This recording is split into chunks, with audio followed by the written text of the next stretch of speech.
Gracie and the Christmas Star in Cedarville by Nalinne Jones. That's me. Make sure you subscribe.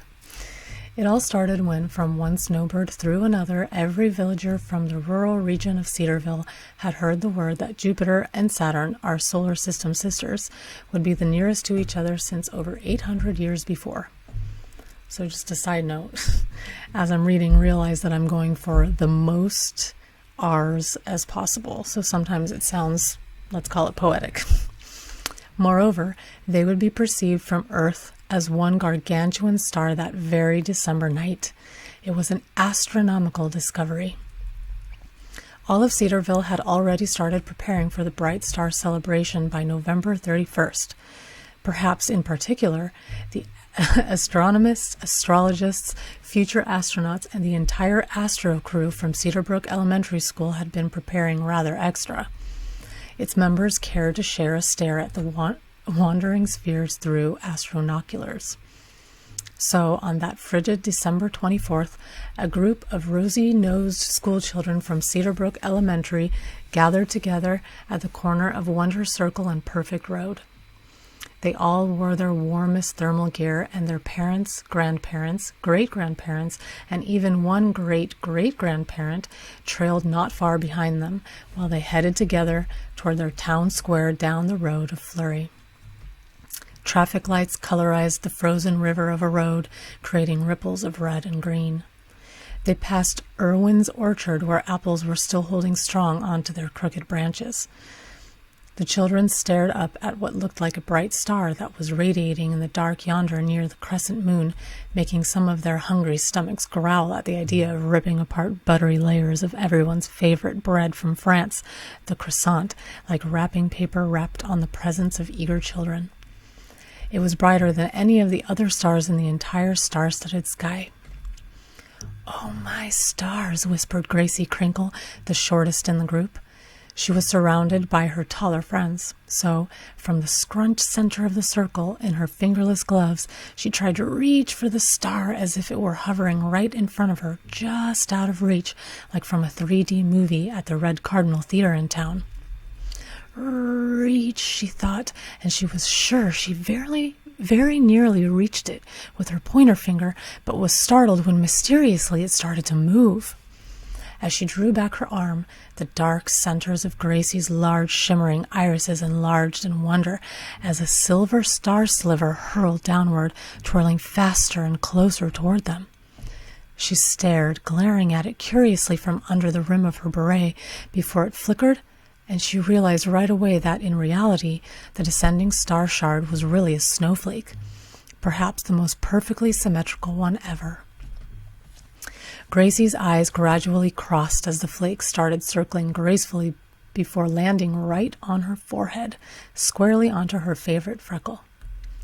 "First," Gracie proudly proclaimed, it was her favorite number to be, as she burst into an uncontrollable shiver as if she'd been electrified by the starflake. "Agreed," her friends decreed. After the first ice crystal was a third, and then a 14th, 40th, and 400th, then hundreds upon hundreds more. Rows and rows of triangle-shaped conifers were receiving a generous powdering of powdered sugar snow.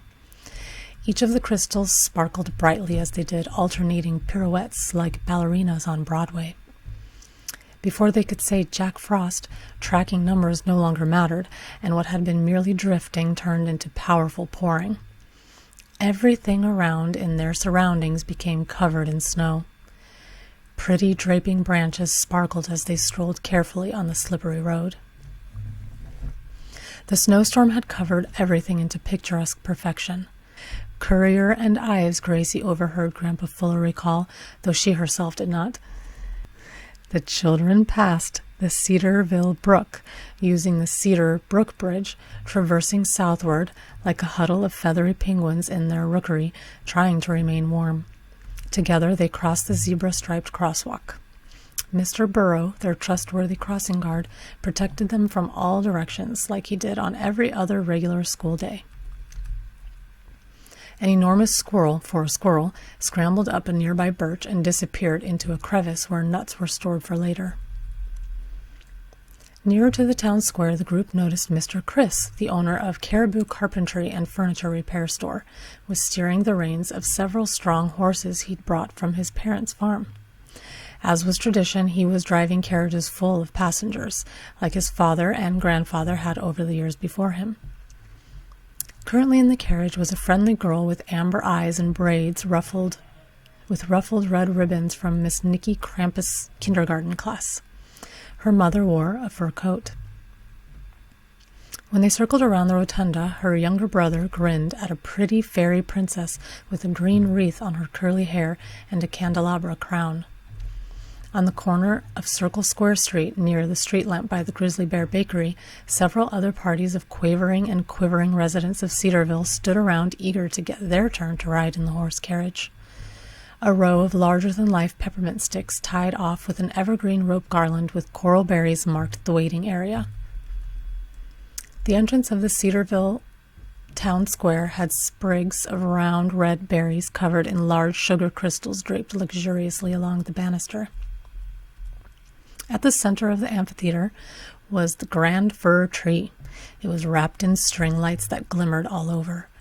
Dried citrus and paper star ornaments that had been crafted over the month of December by school children from all grade levels adorned its branches. A train track circled the tree, and an express train appeared from under an overpass running late to greet its passengers. Shivering villagers from different Bavarian streets were gathering together in groups, which were forming into larger crowds of partygoers. They paraded, wearing their colorful scarves with various stripes or dirndls and lederhosen. Earmuffed children were running around the area where earlier that afternoon there had been some leftover grass. Others were rolling snow into large craters by the thrift store to create rotund soldiers that would brave any storm until the warmer temperatures would carry them off till next year.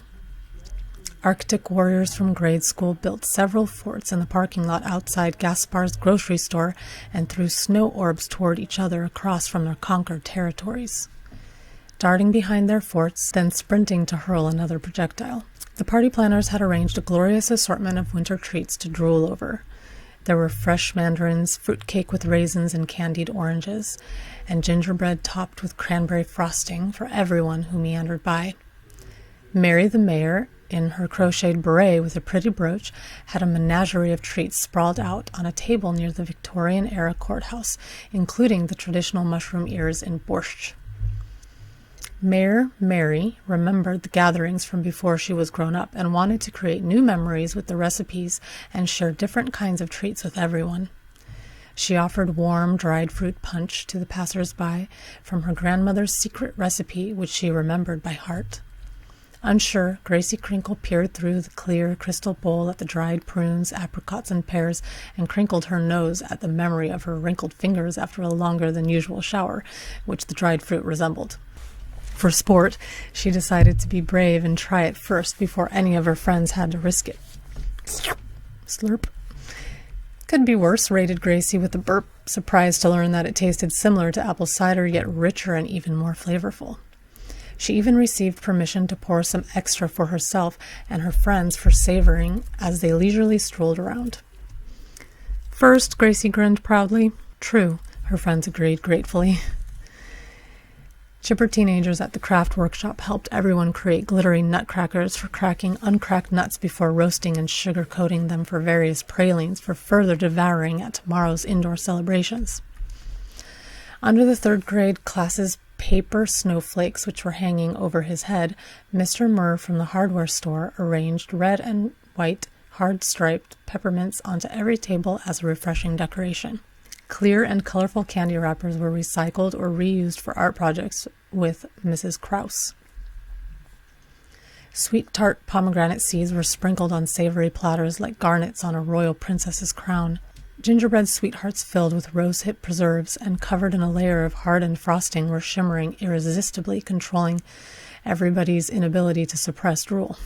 A popped popcorn kernel garland was draped across the rusty arbor at the entrance to the manger where the straw lay for the hungry reindeer with ringling reins. The dear reindeer were crunching orange-colored carrots and grainy sugar cubes. A furry brown rabbit with crumbles of frost on its hairy whiskers scurried in a hurry and disappeared as it buried itself into its burrow under the pristine powder. Laurel garlands were strung around the rows of chairs and ran up the great clock tower, which rang thrice more than before they first left their warm apartments. The Astro crew from Cedarbrook Elementary had brought with them everything from binoculars to star charts to astronoculars, so the villagers could travel with them rocketless straight out of this world without ever leaving the ground of the place of our birth, our very own Mother Earth. Everyone took turns browsing through the astronoculars.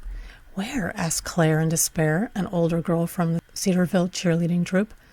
"There," responded Jaspar frankly readjusting her posture. Gracie adored the rhinestone-encrusted sky. The binoculars were blurry when it was her turn, so she turned the focusing ring. She tried the astronoculars next, and there, before her very eyes, was the clearest view of Saturn and Jupiter she had ever observed. Round, rotund, spherical sisters, Jupiter's storm, Saturn's rings. Together with their peers in the Cedarville choir, the Cedarbrook Elementary School children carried familiar harmonies that drifted away in flurries of crystals rising into the air on a dry drift of breeze with frankincense and potpourri. Before long, the villagers dispersed and everyone returned to their warm hearths where, under portraits from years before, the cinders that had been crackling and flickering in their fireplaces warmed up their frozen ears, nares, and back theres. Smoke twirled in whirls from brick chimneys on snow-covered rooftops as it rose from indoors to outdoors into the freezing air. If an onlooker were to peer through the frosted glass past the window-framed children who were drawing letters and words on the frost-feathered windows with their fingers, one would adore the merry cheer in the air. Flour was dusted all over counters, rolling pins, crusty cookie cutters, and aprons, yet it was quite all right. Children were grateful for the marshmallows frothing on the surface of a warm treat they were slurping, as their frostbitten fingers were unfreezing on the warmed porcelain, and grandpas read Charles Dickens and Dr. Seuss stories. Behind each and every door, everyone reminisced in gratitude of the togetherness within Cedarville, where not one Scrooge or Grinch dare arrive anywhere near trying to ruin the current atmosphere. Tuckered-out children rubbed their eyes and curled up on chairs, snoring. Fathers carried brothers and sisters over their shoulders to their bedrooms. In the Crinkle house, Gracie had already eaten the porridge and curds her mother had prepared for supper. She had curled up comfortably in her bed covers, ready to dream. "Good night, Star Child," her mother whispered with a kiss on her favorite forehead freckle. Gracie wrapped Ringo, her polar bear teddy bear, comfortably in her arms, ready to hibernate, while she looked forward to tomorrow's bright and early present unwrapping. She wondered if a robot, the number one present she'd prefer, would be wrapped in wrapping paper, secured with a ribbon, resting under the tree, ready to be unraveled and ripped apart into shreds. She thought about the crowds grasping brightly sparkling sparklers, the 3-2-1 cheers and firecrackers with a sulphury odor as the 0 hour struck when they rang in the new year last year. She wondered about what her resolutions might be for this year. Then, utter brightness as she dreamed about a star child traveling at Mach 3 across our universe toward our Earth from the rocky rings of Saturn. From Gracie's tranquil arms, Ringo Bear's circular eyes reflected the planetary star cluster through the frosty window ferns. At that very moment, something extraordinary happened. Har, har, har, the spirit of our rotund and generous North Pole Ranger, to some known as Kris Kringle, to others Pels, Nickel, and Moore, roared heartily as he crossed across the star sister's reflection. A red streak trailed behind him in the flurried uproar of his trusty laughter. His red-nosed leader reindeer, Rudolph, was hurtling forward at the very front like a hood ornament and was followed by Dancer, Dasher, Donner, Prancer, and all the other reindeer who were racing to deliver all their promised parcels to snoring children worldwide. The end. And that's the end. This is a checklist for speech therapists who are following along as their student reads. And that is it. Please subscribe for more stories. Hopefully I'll be able to read some stories that I did not write. And press like. And thank you for tagging along.